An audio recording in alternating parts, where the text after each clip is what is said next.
नमस्कार, स्वागत है आपका। आप देख रहे हैं हमारा विशेष कार्यक्रम। मैं हूं आपके साथ प्रशिता शर्मा। नवरात्रि की धूम देश भर में है। नवरात्रि के 9 ही दिन मां दुर्गा के 9 स्वरूपों की पूजा की जाती है। आज अष्टमी का दिन है, तो मां दुर्गा के 8वें स्वरूप मां महागौरी की पूजा का विशेष महत्व है। मां महागौरी की किस तरह से विशेष पूजा करनी है, किस तरह मां का स्वरूप है और क्या विशेष करना है जिससे कि आपको विशेष फल की प्राप्ति होगी, इस कार्यक्रम के माध्यम से पूरी जानकारी आप तक पहुंचाएंगे। स्टूडियो में हमारे साथ विशेष मेहमान मौजूद है। सबसे पहले आपका परिचय करा देते हैं। हमारे साथ स्टूडियो में मौजूद है पंडित विनोद गौतम जी। स्वागत है आपका हमारे इस खास कार्यक्रम में। तो अष्टमी, दुर्गा अष्टमी विशेष दिन और आज का विशेष महत्व, माँ महागौरी की पूजा आज के दिन की जाती है।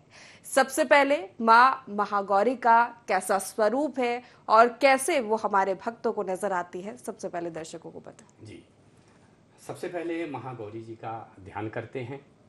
एक पारंपरिक और जो प्रचलित मंत्र है, ओम या देवी सर्वभूतेषु महागौरी रूपेण संस्था नमस्तस्यै नमस्तस्यै नमस्तस्यै नमो नमः। ये 9 देवियों में से 8वीं देवी हैं और ये 8वें दिन आपके घर आंगन में प्रवेश कर रही हैं। प्रातः काल से ही आप पवित्र शुद्ध मन से श्रद्धा और भक्ति के साथ उनका आवाहन करें। आप प्रातः काल उठ करके संकल्पादि से निवृत्त होकर के और शुद्धता, पवित्रता, पवित्र वस्त्र धारण करके रंगोली इत्यादि, वंदनवार इत्यादि महागौरी के लिए आप बनाएं। उनके स्वरूप का, अद्भुत स्वरूप का दर्शन करें। कौमारी विश्वधारूढ़ा अर्थात वृष में सवार माता जो महागौरी हैं, उनका आप जो है तो ध्यान करें। विद्युद्वाम समुत्पहाम मृगपतिम स्कंधिताम भीषणम। इस प्रकार से अगर देखा जाए तो माता रानी का जो स्वरूप है वो वृष में सवार अत्यंत ही मोहक है। सफ़ेद रंग का उनका जो वृष है अर्थात बैल है। सफ़ेद वस्त्रों में वो अत्यंत मनमोहक लग रही हैं। वैसे सभी देवियों का एक हाथ वरद मुद्रा में होता है और एक हाथ अभय मुद्रा में होता है, लेकिन माँ गौरी सभी प्रकार के अस्त्र शस्त्रों को धारण करने की क्षमता रखती हैं। एक हाथ में उनके चक्र और दूसरे हाथ में पुष्प है। ऐसा मान के चलें कि माँ गौरी की जो स्तुति करते हैं, देखा जाए तो 8वें दिन माता जी को रिझाने का समय होता है। इसमें जो पूजा होती है ये माता जी के लिए, चूंकि आपने 7 माताओं की पूजा कर चुकी हैं, 7 माताएं आपके सामने विराजित हो चुकी हैं और ये 8वीं माता आपके घर आंगन में विराजी हुई हैं। ऐसा मन में सोच करके, विचार करके, उनकी मूर्ति रख के, जो भी आपके मन में भावना हो, कल्पना हो, वैसी करके और माता रानी के साकार या प्रत्यक्ष ढंग से आप एक कोई मन में केंद्रित मूर्ति बनाएं और उनका आप पूजन अर्चन विधिवत उसी प्रकार से करें जैसे अन्य देवियों की आप पूजा अर्चना कर चुकी हैं। तो निश्चित ही गौरा रंग है माता रानी का और इसीलिए महागौरी उन्हें कहा जाता है। और जिस तरह से स्वरूप का वर्णन आपने किया पंडित जी, आगे बढ़ेंगे। और चूंकि अष्टमी है, दुर्गा अष्टमी पर विशेष पूजा की जाती है, विशेष हवन किए जाते हैं।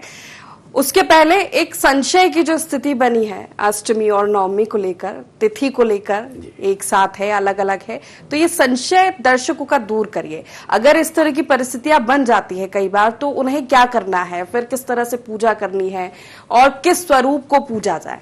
वैसे अधिकतर पंचांगों में, लगभग सभी पंचांगों में जो भी केतकी, शिव सिद्धांत या पारंपरिक गणित के अनुसार जो पंचांग बनते हैं, चाहे वो जो प्रचलित पंचांग है, प्रमुख पंचांग है, उसमें चतुर्थी और पंचमी एक साथ जो है तो दी गई है। तो चौथी और पांचवी देवी का जो आवाहन है एक साथ होगा। इस प्रकार से नौवीं जो तिथि है रामनवमी, वो 6 तारीख को होगी। लेकिन 6 तारीख को चूंकि 8 दिन ही नवरात्रि के पूर्ण होते हैं, तो ऐसे समय पर विशेष असमंजस की स्थितियां बनती हैं। क्योंकि जब आप 9 दिन का नवरात्रि का व्रत का संकल्प लेते हैं और 8 दिन ही व्रत करके रामनवमी को और व्रत का पारायण कर देते हैं, तो उस समय व्रत आपके खंडित हो जाते हैं। तो ऐसे में जब भी 8 दिन की नवरात्रि होती है, तो हमारे शास्त्रों में यह व्यवस्था की गई है कि जो व्रतधारी हैं, जो पूर्ण 9 दिन का व्रत करना चाहते हैं, वो नौमी के दिन व्रत ना करके, पारायण ना करके, और दसवीं के दिन अपना व्रत का पारायण करके पूरे 9 दिन का जो है तो फल प्राप्त करते हैं। तो कभी भी ऐसा नहीं करना चाहिए कि जब भी 8 दिन की नवरात्रि हो तो आप 8 दिन का ही व्रत करें। ऐसा करने से आपके 9 दिन के व्रत खंडित हो जाते हैं। हाँ, ये जरूर है कि जिन लोगों ने पाठ कर रहे हैं, जो लोग जवारे बोए हुए हैं, अखंड ज्योति है या किसी प्रकार की पूजा पाठ जाप इत्यादि कर रहे हैं, उनके लिए किसी भी प्रकार की कोई जो है तो बंदिश नहीं है। ये तो सिर्फ व्रतधारियों के लिए है। जो 9 दिन के व्रत का संकल्प लिए हैं उनको लगातार 9 दिन का व्रत करना चाहिए और 10वीं के दिन अपने व्रत को खोलना चाहिए, जिससे उनको पूर्ण फल की प्राप्ति हो। साथ ही इस दिन अनेक प्रकार से पारंपरिक अनुष्ठान किए जाते हैं, क्योंकि जो अष्टमी के अनुष्ठान होते हैं पारंपरिक ढंग से, कोई अपने कुल रीति के अनुसार करता है, कोई अन्य रीति के अनुसार करता है, कोई तांत्रिक क्रियाओं करके करता है, कुछ कन्या भोजन इत्यादि बहुत सारे जो है तो हवन भंडारे इत्यादि इस दिन से शुरू हो जाते हैं। तो ये देखा जाए तो माता जी का ये विशेष तौर पर सिद्धि का जो स्वरूप है वो पुनः प्राप्त होता है। और नौमी के दिन जो सिद्धिदात्री माता है, उनके आवाहन के पूर्व जब 8 देवियों को आप प्रसन्न कर लेते हैं तो ही नौमी सिद्धिदात्री मां आपकी जो 9 दिन की पूजा पाठ है उसमें सिद्धि प्रदान करती हैं। निश्चित ही दुर्गाष्टमी का भी विशेष महत्व है हमारे पुराणों में और विशेष हवन पूजन किया जाता है। सबसे पहले आपसे पूजा की विधि ही जानना चाहेंगे। आज जो व्रत कर रहे हैं नवरात्रि के और विशेष संकल्प के साथ पूजा पाठ की जा रही है, उनके लिए क्या विशेष पूजा की विधि होनी चाहिए, और जो अपने रूटीन में है और दिनचर्या के हिसाब से अगर वो पूजा कर रहे हैं तो उनके लिए क्या विशेष पूजा होनी चाहिए? देखिए, जो लोग दिनचर्या से पूजा कर रहे हैं या रूटीन में पूजा कर रहे हैं उनके लिए किसी प्रकार का कोई बंदिश नहीं है। प्रातः काल उठ करके ब्रह्म मुहूर्त में सभी को उठ जाना चाहिए। जो भी व्रतधारी हैं या नियमधारी हैं या पूजा करने वाले लोग हैं, नवरात्रि के समय पे ब्रह्म मुहूर्त में ही अपने बिस्तर त्याग देना चाहिए। साथ ही माता जी का ध्यान करना चाहिए। सबसे पहले उठ करके तो ध्यान करना चाहिए, और ध्यान में जो माता जी अष्टमी के दिन महागौरी माता जी का ध्यान करके और उनके लिए बंधनवार, चौक इत्यादि घर की सजावट इत्यादि साफ सुथरा रख के पवित्र वातावरण में उनका आवाहन करना चाहिए। चाहे आप श्रीफल में उनका कलश के रूप में आवाहन करें, चाहे आप किसी चित्र में महागौरी का ब्रश में आड़ूर देख करके और गौर वर्ण की उनको उस प्रकार से आप उनका आवाहन करें, चाहे आप किसी भी रूप में उनका आवाहन करें, आप उनका सबसे पहले आवाहन करें। विधिवत उनका पंचोपचार, खोटसोपचार, दसोपचार जो भी आपकी श्रद्धा भक्ति हो और यथोचित आपके पास पत्र पुष्प हों, उनको आप श्रद्धा और भक्ति के साथ अर्पण करें, क्योंकि आपकी भक्ति में जितनी शक्ति है उतना ही आपको प्रतिफल मिलेगा, ना कि आपकी वस्तुओं का। आप कितनी ही वस्तुएं अर्पण कर दें, वो आपके अगर मन में श्रद्धा और भक्ति और विश्वास नहीं है, क्योंकि कहा गया है या देवी सर्वभूतेषु श्रद्धा रूपेण संस्था। श्रद्धा बहुत बड़ी चीज है, और आपकी जो भक्ति है उसमें कितनी शक्ति है, कितना पावर है, ये निश्चित है। अर्थात आपकी जितनी भक्ति होगी उतनी ही आपको भगवान माता जी से शक्ति प्राप्त होगी, ऊर्जा प्राप्त होगी। शक्ति अर्थात ऊर्जा प्राप्त होगी। और इस दिन जवारों के दर्शन करना विशेष तौर पर जो है तो अच्छा शुभ माना गया है। जवारों का अभिषेक करना विशेष तौर पर शुभ माना गया है, क्योंकि दूसरे दिन जवारे विसर्जन हो जाएंगे, और जवारे जो होते हैं वो शक्ति का एक ध्येय होते हैं, जो 9 दिन आपने संकल्प लेकर के और मंत्र उच्चारण करते हुए अभिमंत्रित जल से उनको सींचा है। उन जवारों को, जो कि आपका प्रमाण है, आपके साक्षी हैं, वो जवारे आपकी जो साधना है उसकी साक्षी हैं। तो ऐसे में आप उन श्रद्धामन जवारों को अभिषेक करें। जो श्रृंगी होती है उनके साथ अभिषेक करें, क्योंकि ये महागौरी हैं, ये महाकाल से जुड़ी हुई हैं और माता पार्वती का स्वरूप हैं। ऐसे में शिव और शक्ति का रूप मान करके उनका अभिषेक करना चाहिए। इस दिन जवारों का अभिषेक जरूर करना चाहिए। खास तौर पर देखा जाए तो जवारों की पूजा में शुद्ध जल, गंगा जल, पवित्र जल इत्यादि से अगर आपको कोई मंत्र नहीं आता है तो ओम महागौर्यै नमः, ओम महागौर्यै नमः, महागौर्यै नमः, इस प्रकार से लौकिक मंत्र का भी आप उच्चारण कर सकते हैं। तो चूंकि पूजा पाठ में सभी प्रकार के पत्र पुष्प निहित होते हैं, सभी प्रकार के भोग प्रसाद इत्यादि निहित होते हैं। इस दिन पकवान और अठवाई चढ़ाने का, क्योंकि ये अष्टमी है, अष्टमी को कहते हैं कि कुल देवी को भी अठवाई चढ़ाते हैं। अठवाई मतलब छोटी छोटी जो पूड़ी होती हैं, उनको 8 पूड़ियों को 8वें दिन जो है तो माता जी को अर्पण करते हैं। तो ऐसे में अठवाई, कन्या भोज इत्यादि बहुत सारे कार्यक्रम होते हैं, और ये श्रद्धा और भक्ति के साथ जब किए जाते हैं तो निश्चित तौर पर आपको पुण्य फल की प्राप्ति होती है। विशेष हवन भी दुर्गा अष्टमी के दिन किया जाता है। जी जी, विशेष को किस तरह से विधि विधान से, अगर अपने घर में कर रहे हैं, अपने कार्य क्षेत्र में कर रहे हैं, अपने व्यापार के लिए कर रहे हैं, जी जी, कैसे विधि? बहुत अच्छा प्रश्न है। हवन और व्रत देखा जाए तो हवन सात्विक वस्तुओं का करना चाहिए। जो हमारी सात्विक वस्तुएं हैं उनका हवन करना चाहिए, तामसी वस्तुओं को दूर रखना चाहिए। इसी प्रकार व्रत में भी हमको सात्विक रहना चाहिए। व्रत के 3 नियम हैं: सात्विक रहना, सात्विक बोलना और सात्विक भोजन करना। अगर ये 3 नियम आपने अपना लिए, आपका व्रत कभी खंडित नहीं होगा। देखा जाए तो हवन में प्रिय जो है तो माता जी के जो पत्र पुष्प हैं, सभी प्रकार की हवन सामग्री, सुगंधित धूप, द्रव्य इत्यादि, मिष्ठान, सभी प्रकार का जो है तो हवन सामग्री रख करके, और पंचाग्नि जो कि 5 लकड़ियों से जलाई जाती है, उन पंचाग्नि में हवन करना चाहिए। अगर आपके घर में कोई व्यवस्था नहीं है, अगर कोई पंडित जी आपका हवन नहीं कर रहे हैं, तो निश्चित तौर पर आप स्वयं वेदी में पूर्वाभिमुख होकर के पहले आसन लगाएं।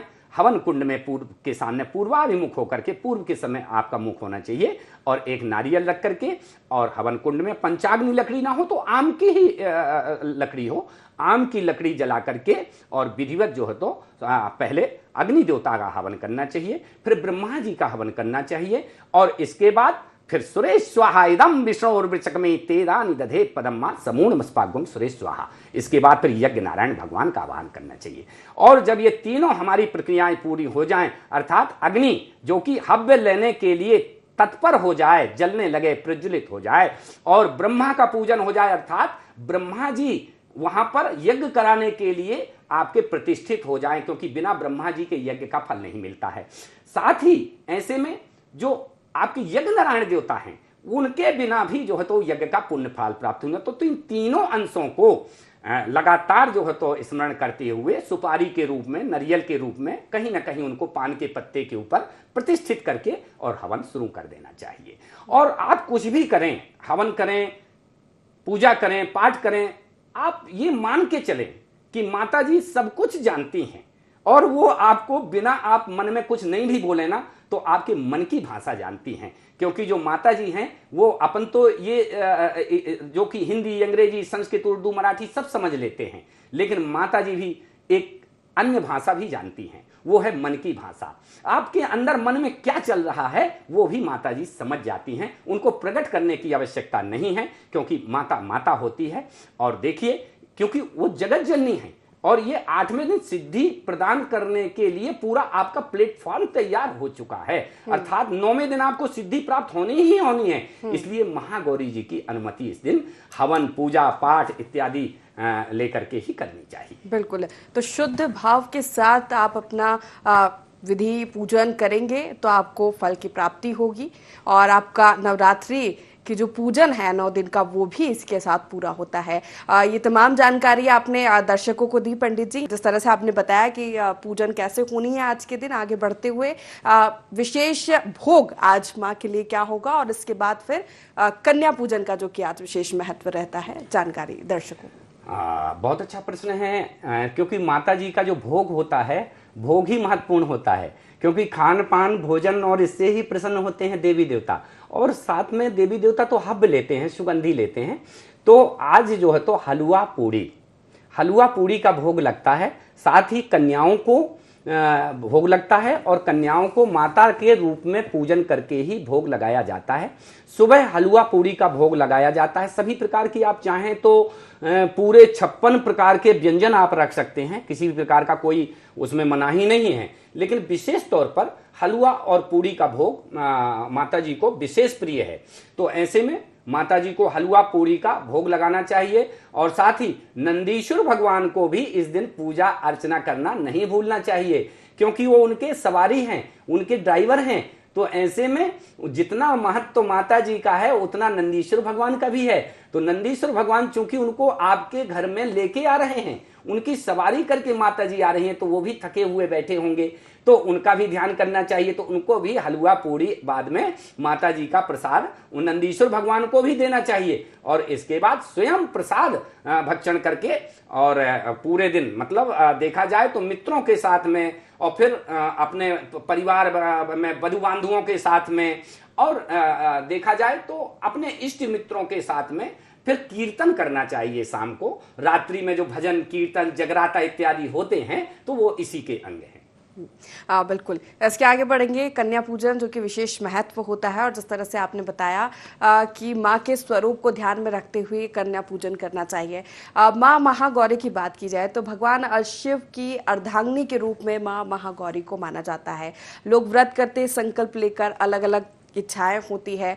किसी को संतान प्राप्ति के लिए व्रत किया जाता है, तो कोई अपने व्यापार में लाभ के लिए, कोई घर की शांति के लिए। अष्टमी पे माँ महागौरी की उपासना करने से कौन से विशेष फल की प्राप्ति होती है और क्या करना चाहिए और विशेष क्या नहीं करना चाहिए? जी, माता जी की उपासना करने से सर्वप्रथम सर्व सौभाग्य की प्राप्ति होती है। जो महागौरी माता जी हैं वो सर्व सौभाग्य प्रदायिनी मानी गई हैं, सभी प्रकार के सौभाग्य को देने वाली होती है। खास तौर पर जिनके लिए उत्तम वर की प्राप्ति हो रही है, दाम्पत्य जीवन में किसी प्रकार की कोई कड़ुआहट है तो वो भी ठीक करती हैं माता जी। इनके पूजन से दाम्पत्य जीवन सुखमय होता है। साथ ही जो महिलाएं या इस व्रत को करती हैं तो उनके पति की आयु भी पूर्ण होती है, क्योंकि ये पूर्ण भाग्योदयी माता हैं। ये पूर्ण रूप से भाग्योदय कर सकती हैं। आपका किसी भी प्रकार का रुका हुआ कार्य है वो भी आप माता जी को प्रसन्न करके पूर्ण कर सकते हैं। देखा जाए तो माता जी विशेष तौर पर मांगलिक कार्यों में विशेष सहयोग करती हैं। किसी के घर में शादी विवाह मुंडन संस्कार गृह प्रवेश यज्ञोपवीत इत्यादि के जो कार्यों में रुकावट अगर आ रही है तो निश्चित तौर पर ये माता जी की पूजा करने से उनके घर में मांगलिक कार्यों की शुरुआत हो जाएगी। तो निश्चित तौर पर माता जी मांगलिक कार्यों को प्रदान करने वाली हैं, भाग्य को बढ़ाने वाली हैं, संतति को देने वाली हैं, क्योंकि ये माँ हैं। इनकी पूजन अर्चन करने से वंश वृद्धि भी होती है और घर में सुख शांति की वृद्धि होती है और संतान का सुख भी प्राप्त होता है। और देखा जाए तो महागौरी जी की जो गृहस्थी थी वो विश्व की अखिल ब्रह्मांड की जो त्रैलोक्य की सबसे अच्छी और सबसे खुशहाल गृहस्थी थी। तो उनका जो है तो आशीर्वाद प्राप्त होगा तो निश्चित तौर पर आपके घर में भी खुशहाली आएगी और आपकी गृहस्थी और आपका दाम्पत्य जीवन भी बहुत ही सुख में गुजरेगा। इस प्रकार से आपको निश्चित तौर पर माता महागौरी की पूजा अर्चना विधि विधान से करना चाहिए, खास तौर पर श्रद्धा और भक्ति से करनी चाहिए। बिल्कुल, श्रद्धा और भक्ति से और इसी भाव से अगर पूजा की जाती है तो माँ प्रसन्न होती है। अगर कोई गलती हो जाए पूजा में और उसके लिए फिर क्या किया जाए? देखिए, कई बार जब हम माँ हैं तो बच्चे से गलती तो होती है, तो हम जब माँ के रूप में उनको मान रहे हैं तो गलती के लिए सवाल ही नहीं उठता। माँ तो लगातार क्षमा करती है, लगातार क्षमा करती है। बच्चे से कितनी गलतियां होती हैं, हजारों लाखों गलतियां होती हैं बच्चों से। अगर हम उनको माँ के रूप में पूजते हैं तो गलती का तो सवाल ही नहीं उठता। और जब गलतियां तो होती हैं, पूजा हम करते हैं तो कहीं ना कहीं कोई विघ्न बाधा किसी प्रकार का मन में उद्लेखित हो जाता है। कई बार झूठ बोलना पड़ता है, कई बार झूठ बोल आता है, किसी प्रकार का भक्ष अभक्ष द्रवण धोखे से हम ग्रहण कर लेते हैं, गलतियां हो जाती हैं। अनजाने में अगर कोई गलती होती है तो उसको गलती नहीं मानते, लेकिन अगर जानबूझ के अगर हम कोई गलती करते हैं पूजा पाठ या हवन इत्यादि में तो वो गलती मानी जाती है। उसके लिए क्षमा प्रार्थना करना चाहिए। मंत्रहीनम क्रियाहीनम भक्तिहीनम सुरेश्वरी यद पूजतम मया देवी। और अपनी गलती के लिए अपन को क्षमा यातना मांगनी चाहिए। उनको ऐसे जैसे माँ से क्षमा आवाहनम न जानामी विसर्जनाम पूजाम चैव न जानामी क्षमताम परमेश्वरी। हे माँ मुझे क्षमा करिए। इस प्रकार से निश्चल भाव से निश्चल मन से जब आप कोई प्रार्थना करेंगे तो बार बार उनसे आप निवेदन करेंगे, अपने आपके आंसू आ जाएंगे और आपके मन में कपकपी आ जाएगी। जब अगर आप वास्तविक ढंग से उनसे प्रार्थना करेंगे और वास्तविक ढंग से क्षमा प्रार्थना करेंगे तो निश्चित तौर पर आपको पूर्ण फल की प्राप्ति करेंगी। कोई पूजा अर्चन भी इसके लिए जो है तो उपयुक्त नहीं है, क्षमा प्रार्थना ही आपके लिए काफी है। जिस तरह से आपने बताया कि किस भाव से माँ की पूजा करनी है और विशेष मंत्र आज का क्या जिसका जाप किया जाए, उपासना की जाए, और खास तौर पर उन लोगों के लिए जो घर से दूर है या किसी कारणवश पूजा नहीं कर पा रहे या उसमें शामिल नहीं हो पा रहे हैं, उनके लिए क्या विशेष मंत्र जिसकी वो उपासना कर सके और उनका ये जो व्रत है, उनकी जो पूजा है वो पूर्ण हो। एक महागौरी जी के लिए मंत्र आया है, ये बहुत अच्छा मंत्र है, ये सभी को करना चाहिए। ओम देहि सौभाग्यम आरोग्यम देहि में परमं सुखम रूपम देहि जयम देहि यशो देहि दिशो जहि। हे माँ, मुझे अखंड सौभाग्य की प्राप्ति कराएं। हे माँ, मुझे निरोग रखें। देहि में परमं सुखम, मुझे परम सुख की प्राप्ति कराएं, किसी भी प्रकार के सुख से मैं वांछित ना रहूं। रूपम देहि जयम देहि, मेरा रूप लावण्य इत्यादि बना रहे। जयम देहि, हे माँ मेरी हरदम जय हो, मैं कभी किसी से पराजय का सामना ना करूं। जयम देहि यशो देहि दिशो जयी, हे माँ मेरे परिवार की चारों दिशाओं में यश कीर्ति बनी रहे। ऐसा जो है तो भावार्थ इस मंत्र का है, क्योंकि मंत्र का जब तक आपको भावार्थ पता नहीं होगा आप कल्पना नहीं कर सकते कि हम क्या बोल रहे हैं।